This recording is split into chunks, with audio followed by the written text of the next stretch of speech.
welcome to my knitting podcast. I'm Ray and I'm a knitter here in Edinburgh in Scotland, which is sunny today for a change, so I'm trying to make the most of it. In this podcast I'm going to be chatting about my knitting, about what I've been getting up to craft-wise over the last couple of weeks, what my works in progress are and what my plans are going forward. You might catch a little glimpse of my wee cat Willow, who is sat on the windowsill, so she might pop her head in, or she might not, she's a bit shy. But if you hear any little noises, it'll be her, curious Willow, trying to work out what's going on. I was away the last couple of weeks. I was supposed to be here last week and I wasn't. The lockdown here in Scotland has intensified again. And so we're all really locked down, and that means I've had my two little children at home with me all the time, including my son Robin, who is disabled, and he doesn't understand about things like podcasts, and he takes a lot of my time and my energy. So I just found I didn't have the time or the space to be able to sit and chat about knitting much last week. I didn't really have the time or space to do much knitting, certainly during the day while he was awake. But I'm able to do a bit of knitting in the evenings when he goes to bed. It's just a bit too dark to podcast, and I don't really have any fancy equipment to do it with, so I'm a bit limited in what I can do in the evenings.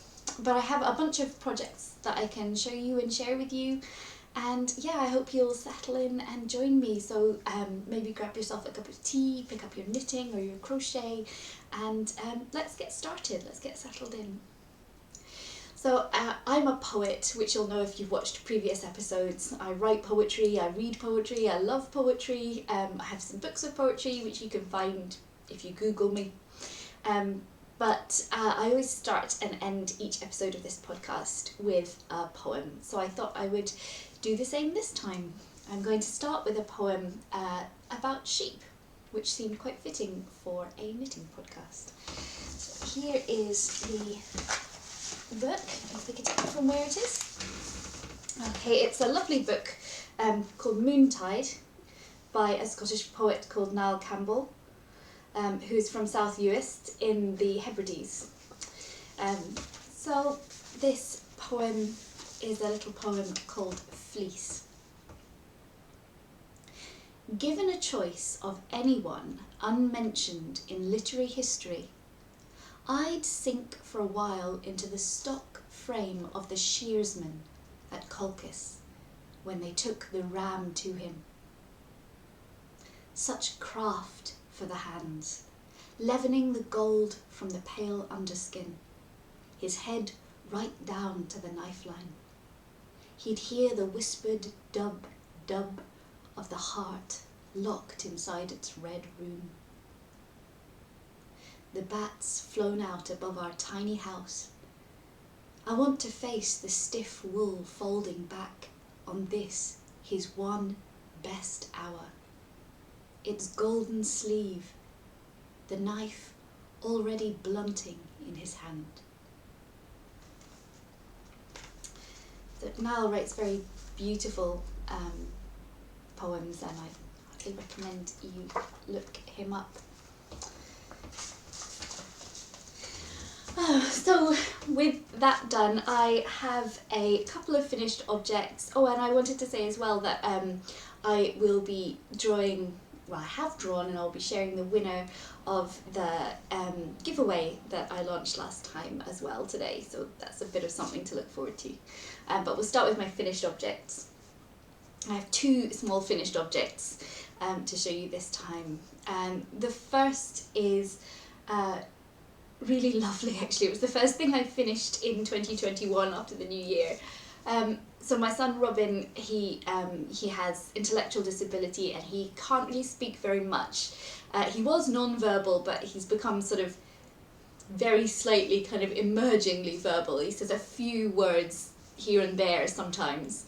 And he knows that I knit, and he went and brought a ball of bright red wool to me and put it in my hands with a pair of knitting needles, which are actually mismatched. There were two different sizes. He put them in my hands and he said very clearly and slowly, "Red scarf."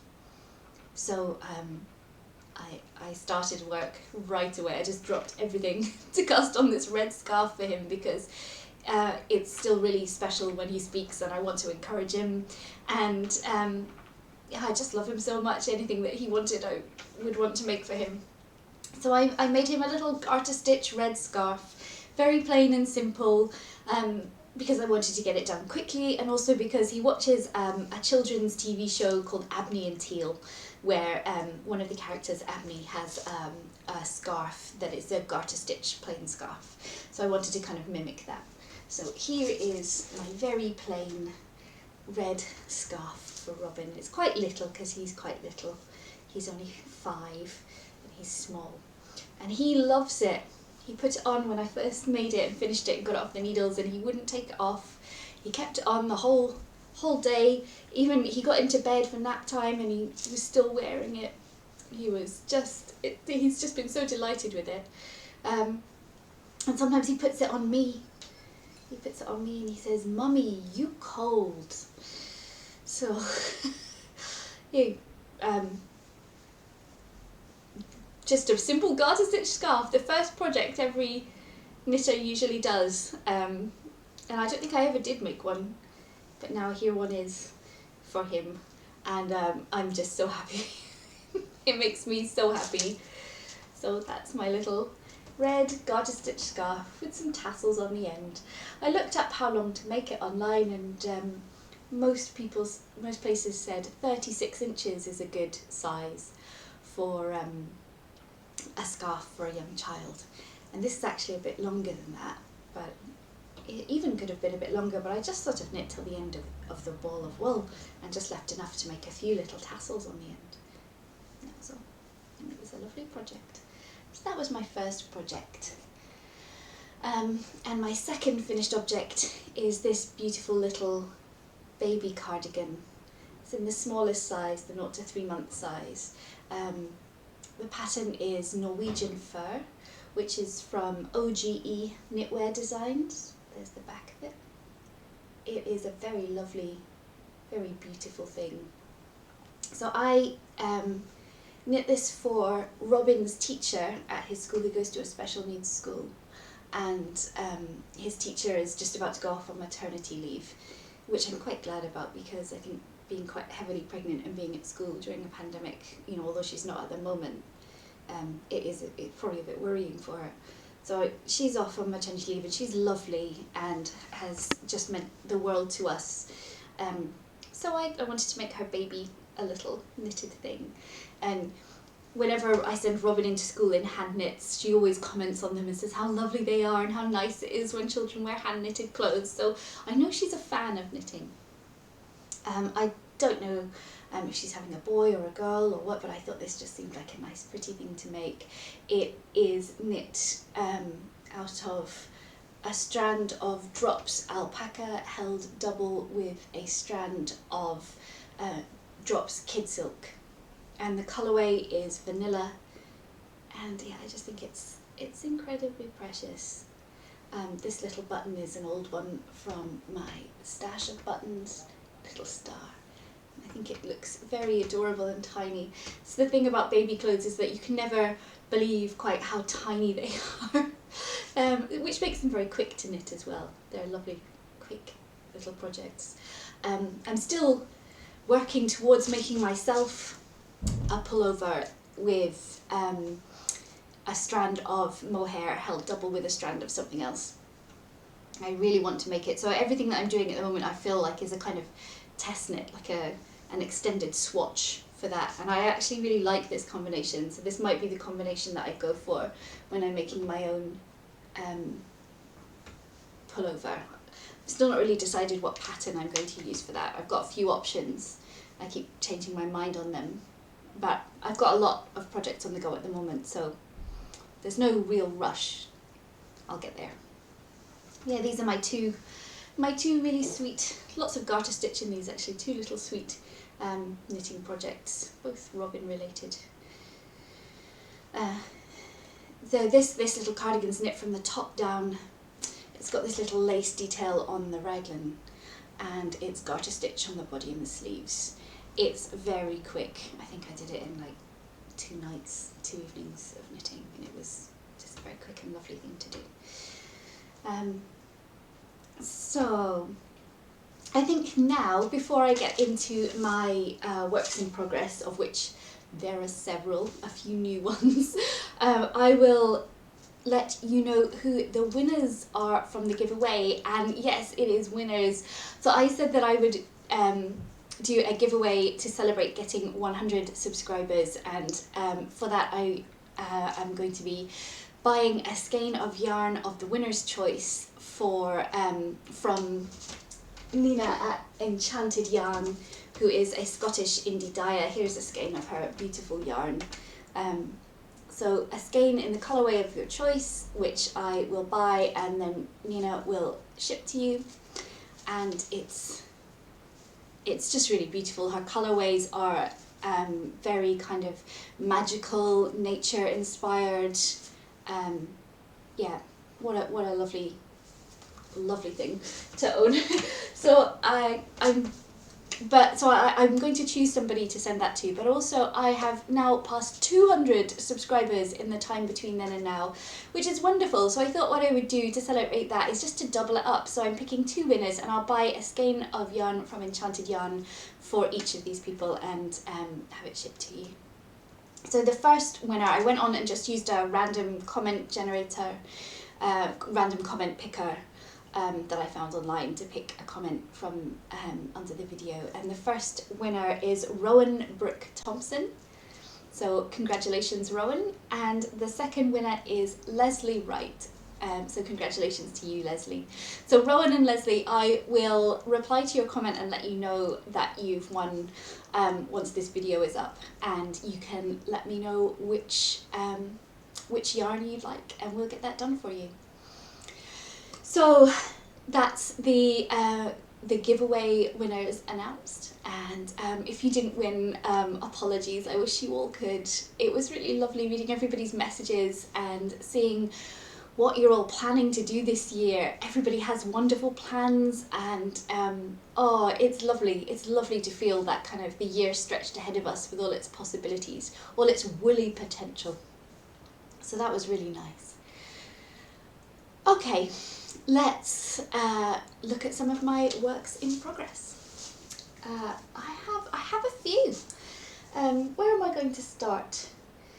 I will start with a new cast on. This was incredibly spontaneous. I decided that it would be fun, and it's something I've had in my queue and a pattern that I've owned for a while and been wanting to knit up, to knit Arboreal by Jennifer Steingass. This pattern is a yoked pullover. It's knit from the top down. There's a colourwork yoke, then some short rows after the colourwork yoke, and then the body, I think there is some waist shaping, or it might be optional, but I'm definitely not going to do any waist shaping because I like my sweaters, my pullovers, to be just kind of a little bit boxier and loose. So I'm knitting it in quite a big size. I'm actually knitting it in a worsted weight wool instead of a double knitting, but I'm pretty much getting gauge nonetheless, just with a slightly smaller needle size, and it's just making a slightly denser fabric, which is a good thing in Scotland. So I'll show you the start of it. I just have the yoke. This is how much I have so far. I've only just really begun, but the nice thing about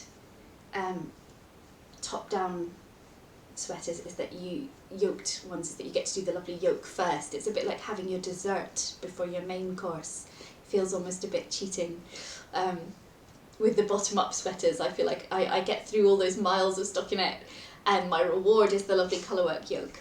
But then I know for some people they find the yoke the fiddly annoying bit, and they want to get to their miles of stockinette because that's their kind of calm, peaceful TV knitting. So I guess there's different ways of seeing it. And at the moment with the lockdown, I definitely am watching more knitting podcasts than usual. So it'll be good for that. So here we go, that's it so far. I'm making the leaves at the top orange, and then I've just started on the second lot of leaves, which I'm making in this dark brown.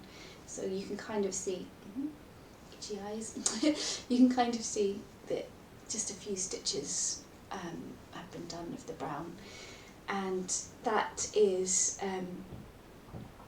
coming on nicely. So it's got quite autumnal colours, but that's what I like. I got this huge ball of wool. It's I think 400 grams, and it's a wool and acrylic blend that I've had for a while. You can see there's little flecks of the orange and the brown in it. I don't know if you can see that, hopefully you can see it. Little flecks of orange and brown on a kind of creamish natural background. So I wanted to use it up. It's about a sweater's quantity of yarn, and I just, thought I want to get through it. And I think this pattern is so lovely. I love anything nature themed. I spend a lot of time out in the woods, especially with my kids, and so I wanted to make something with leaves on for the new year. So this is the first of the projects that I'm making for myself. That was my little New Year's plan, I'll say, rather than resolution, to knit more for myself, and this is the start of that. I'm hoping that it's not going to be too small, because I like very relaxed pullovers, so we'll see. I tend to make things and then they come out small and then I give them to Audrey. I really don't want that to happen with this one. So I will let you know how that goes. I really love these colours so far. They're making me really happy, and actually the orange and the brown are just leftovers I have from other projects that I've done, and it's good to be able to use them up. So this is a bit of a stash busting project, and it's quite simple. It's got this garter stitch collar. I made the collar I think 2 rows longer than the pattern said, but it's still very small. So yeah, this is the Arboreal sweater from the lovely Jennifer Stangas. And Jennifer's patterns are all gorgeous. They often have like a bit of short row shaping and like colour work on the yokes, and I wouldn't say they're beginner patterns or really easy, but they're not very hugely complex or fiddly either. They're not something where you're going to have to spend the whole project really like straining over a chart or kind of marking bits off. There's periods of interest and there's periods of just plain, simple, fairly easy knitting, fairly straightforward knitting. So I think they're a really good project. All of her sweaters tend to be like that, like a really good project to have, because there's bits of interest and bits where you can have a bit more of a breather, and it makes for a really satisfying knit. They're just really, really good to knit. And this pattern of leaves is really Moorish. I keep wanting to knit another row just to see what it's going to look like. So yeah, a lovely, lovely pattern. I'm enjoying it a lot. I want to see the inside. I love showing the inside of colourwork. That's my inside. And my floats on this one are a bit all over the place because I did change which one was the dominant colour, I think twice, because I was tired. I've been tired. It has been an exhausting few weeks with the children at home, and I'm sure anybody who's a parent, especially anybody who's a carer to a disabled child, knows exactly what I'm talking about. Well, I think all of us actually know, whether we've got children or not. It's been an exhausting few weeks, hasn't it? And so my concentration was clearly slipping, and I managed to switch over my dominant hand. I don't think you can tell very much on the actual knitting, and I think that once it's blocked as well, you won't be able to tell it, but it just means the floats are slightly less tidy. But they're okay. And it's inside, so there's that. This is also one of my bingo squares. I made myself like a little knitting bingo chart, which has got, instead of having specific projects that I want to make or yarn I want to use, it's got like challenges or things to tick off or little goals for myself. And this one ticks off the something for myself square and also the spontaneous cast on square, because I'd been loving that pattern for ages, and I was just looking possibly for a needle or something. I was looking through all my knitting stuff and I saw this wool and I just thought, I'm going to do it. I'm going to cast it on, and I don't regret it. So my next work in progress is one that you've seen before, and this was my Blame Dunder Knit cast on. So if you don't know Knitting Vicariously with the lovely Dunder Knit, she does a thing in December where although you might be knitting gifts or have lots of obligation knitting or other things you're supposed to be doing in general in that time, you can cast on a completely new spontaneous project and blame it on her, and you can just tag it with the hashtag #BlameDunterKnit. So this was my Blame Dunterknit project over December. It's a shawl. Here it is. It's just a plain shawl. I was following a pattern, but you know, I've sort of abandoned that because I've changed the pattern so much that it's not really, it was the ice cream sprinkles shawl, but it's not really recognisable anymore as that pattern. I'm just knitting it a completely plain vanilla shawl, really. I did like a tab cast on. It's got a yarn over each side of the ridge down the middle and a yarn over each side of the 2 garter stitch stitches at the top. It's incredibly plain and it's all just in stockinette, and at the end I might do a little ruffle on the edge. You can kind of see it's unblocked, but this yarn is very lovely. It was gifted to me by some other Homed mums as a thank you for organising a Christmas play last year.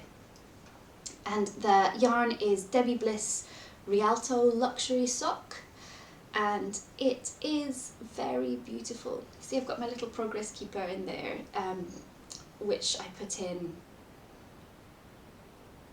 I want to say around Christmas Day time, just to see how far I've gone. I've gone quite far since then. This is very much my kind of TV knitting that you can just sit and do. My partner and I tend to watch a lot of anime in Japanese with subtitles. So when you're watching something with subtitles, it's quite hard to knit, especially on anything complicated. So this is my just very plain back and forth knitting that I knit, there's the wrong side, that I knit when I'm watching that, when I have to concentrate on subtitles. So there's a fair bit more. See, the yarn is so lovely. It's got these beautiful colours. It's really nice. So I have a fair bit more yarn to go. Maybe halfway through, maybe a bit more. So I'm going to just knit and knit and knit this until it's as big as it can get, and do a little ruffle on the edge, and that'll be me. I'll make a nice, I think it will be quite small, but I'll make like a shawlette that I can wear like a scarf. So that's that little work in progress, which is going really well. It's a very nice, gentle, pretty knit. It's a nice one to work on. Okay, my next work in progress is a design that I'm designing, or I have designed. I've sort of written a pattern and charted it up and done everything kind of in my head, although I'm adjusting it slightly as I go, and I'm knitting this up as like my test piece, and if it goes well then maybe I'll try and grade it into different sizes. I think that's the bit that I find really intimidating about pattern writing, is the grading. There's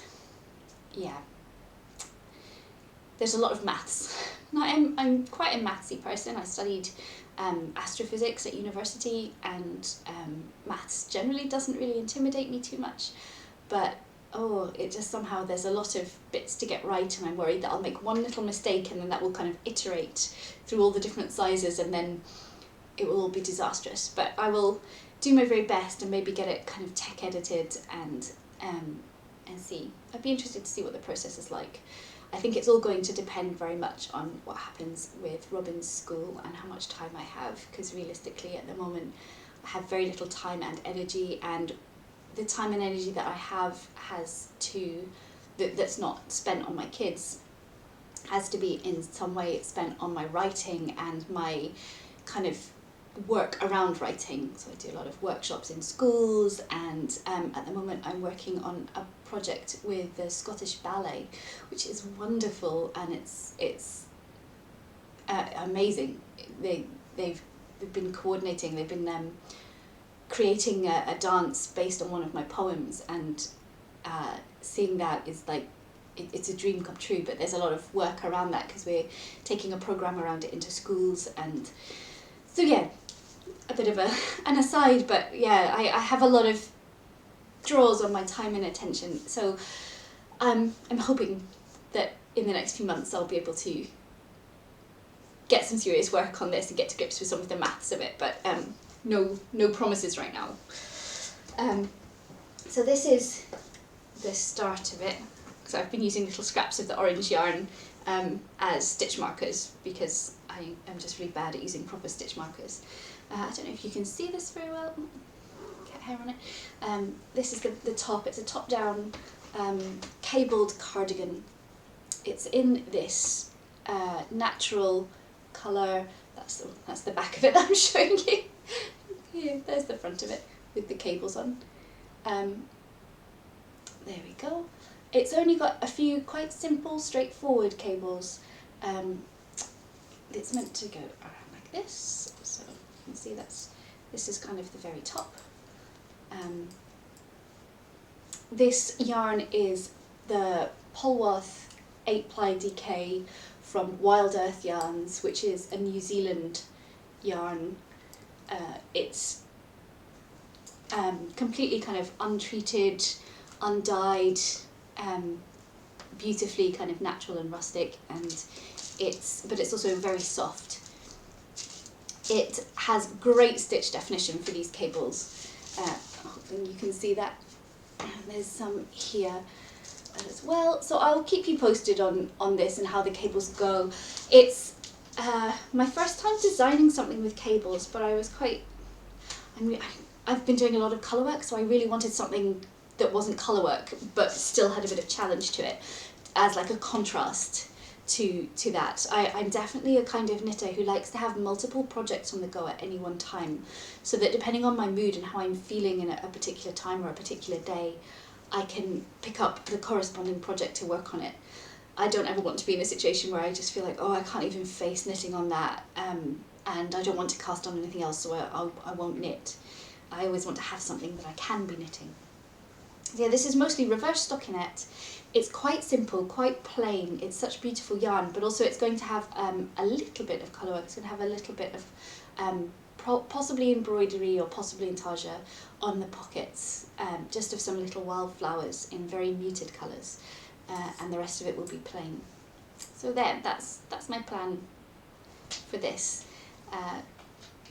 And I'm really enjoying it. It's making such a beautiful fabric. In fact, see if I can come even closer to the camera and show you the very beautiful fabric that's there. Yes, that's Willow, my cat. Okay, so there we go. That's that project. In my mind I'm calling it buttercups and bluebells, because I'm looking forward to seeing those flowers particularly very much right now. We're having a lot of snow and windy, wintry, miserable weather, and that's beautiful in its own way and all in its proper season, but I'm looking forward to seeing the wildflowers this year more than ever. That's this one. It's top down, and I do cabling without a cable needle for all of the cables that are in this. There's nothing too complicated or big, so I do it all without a cable needle, and it's just fine.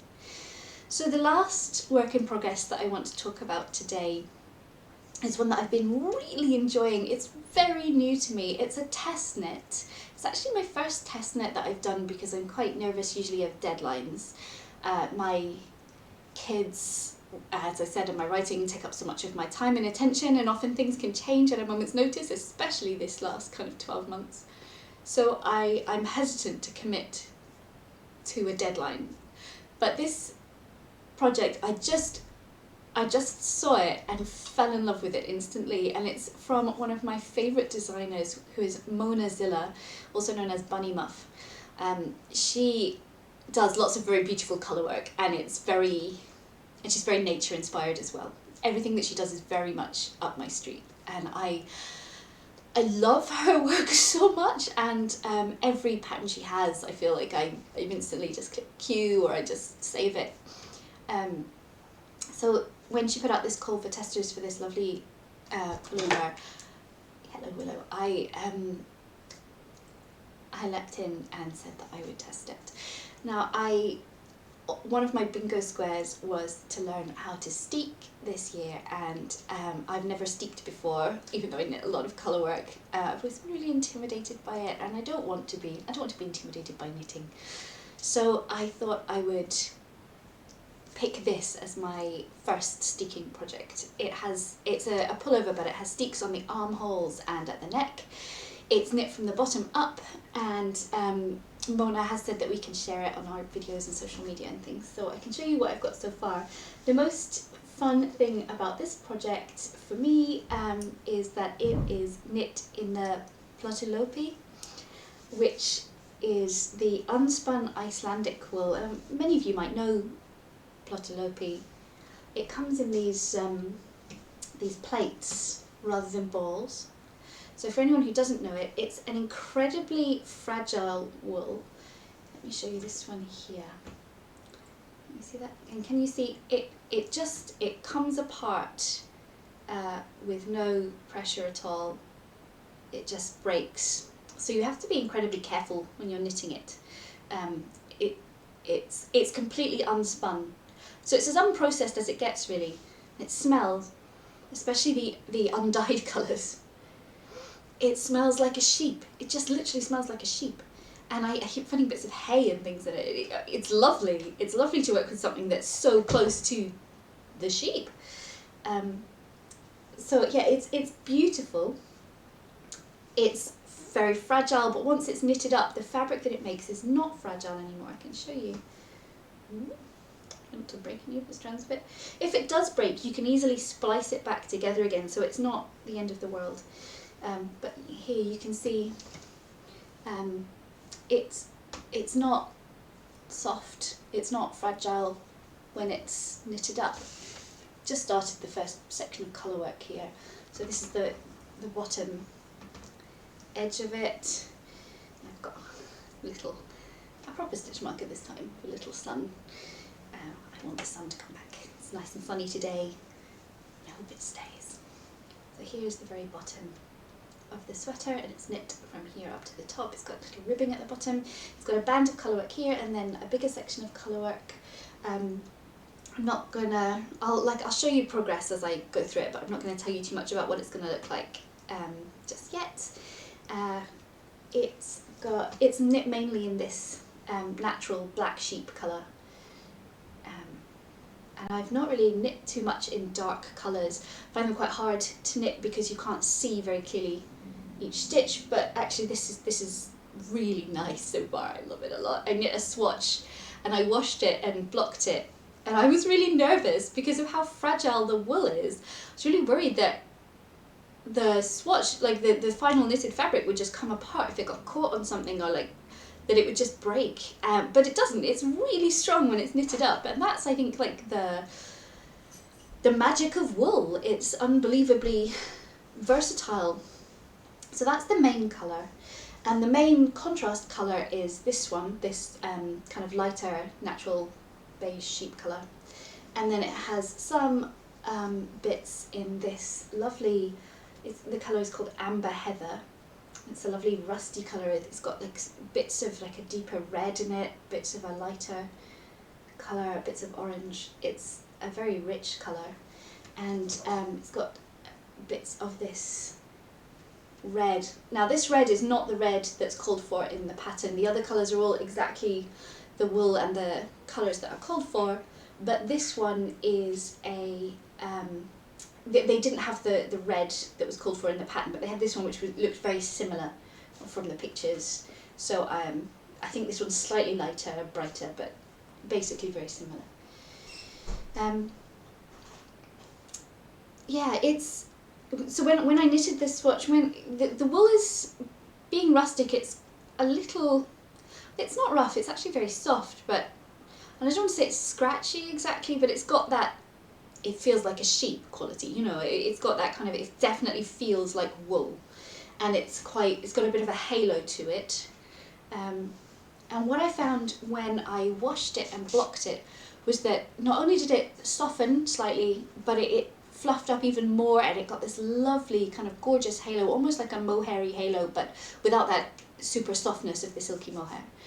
And I loved it so much. I actually slept with the swatch next to me on the pillow like a little comforter or something. It was just so beautiful, and I loved it so much, and I wanted to like keep it right near me and like touch it. And so I'm very excited about using this. I find that it's softer than Ístex's Plötulopi, which I've made a cardigan for my son out of. I find this softer. It's also incredibly light. It just weighs nothing, which for a yarn that is sort of double knitting thickness, it's significantly lighter than any other wool I think I've ever worked with. And from what I've read, it's going to be really warm. So I think that will be a really nice project. I'm enjoying it so much. You have to knit quite carefully with it. And what I find is that the wool, if you pull it from further than about 2 inches apart, it will break very easily. But if you pull it quite close, it won't. And this is, I think, because of the sheep breed, the fleece of the sheep that it's made from has these longer hairs. So the hairs, if you hold it closer than about 2 inches, you can hold it quite firmly without it breaking. And so when you're knitting, I think you just have to be really careful and also hold it quite close to the knitting. When I'm knitting this in colourwork, so I have like one continental and one not, so throwing and picking at the same time with the different ones. And I find as long as I hold it close with both hands, and you definitely don't want to tension it too much, then it works. I've actually gone down from a 4.5 to a 4mm needle from what the pattern recommended, because I knit quite loosely anyway, and I'm having to knit this quite loosely to not be continually breaking the threads. What I'm also finding is that when I'm doing the colour work, I'm catching the floats really regularly, because a long float, I worry that could break. But yeah, that's the very beginning of this, and I will let you know how it goes. I cast on a bunch of big new projects, and I think I'm just excited. New year, new projects. I still have a lot of others that I should finish, but I'll get to it. There's no rush. We're all on lockdown at the moment here, so there's plenty of knitting time. So those are all my works in progress at the moment. Well, some of them anyway. I've got some other little bits, like some mittens and other things that I'm working on, and my finished objects.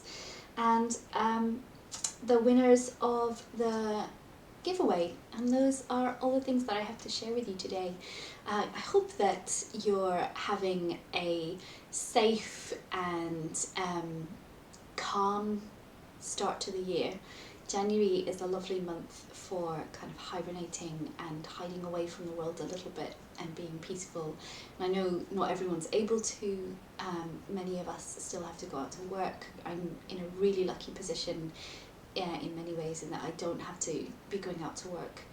I can be at home doing my work here, but then that brings its own challenges with the kids and with everything. So no matter what challenges you're facing at the moment, I hope you're finding time for that calmness, and knitting is that for me, that calm time. And I'm really happy to be able to share it with you all. 200 subscribers is wonderful, and I'm so pleased to be talking to you all. I really love watching knitting podcasts, and I'm always really excited whenever someone whose knitting podcast I watch and whose knitting I really enjoy and admire follows my podcast, and I feel like part of something, part of a community, I suppose. I'm a real believer in community, and yeah, I'm enjoying it a lot. So thank you very much to everybody who has subscribed, and I'll look forward to sharing more knitting with you in the future. I'm going to finish now by reading another poem, and afterwards I will say goodbye, and yeah, I hope you're having a lovely time. I hope you have a good week, and I hope you get plenty of knitting time. So this poem is by Paul Dunbar. It's a poem I've been thinking of a lot in this last couple of weeks, and it's called Invitation to Love. Come when the nights are bright with stars, or come when the moon is mellow. Come when the sun his golden bars drops on the hayfield yellow. Come in the twilight, soft and grey. Come in the night, or come in the day. Come, O love, whene'er you may, and you are welcome, welcome. You are sweet, O love, dear love. You are soft as the nesting dove. Come to my heart and bring it rest, as the bird flies home to its welcome nest. Come when my heart is full of grief, or when my heart is merry. Come with the falling of the leaf, or with the reddening cherry. Come when the year's first blossom blows, or when the summer gleams and glows. Come with the winter's drifting snows, and you are welcome, welcome.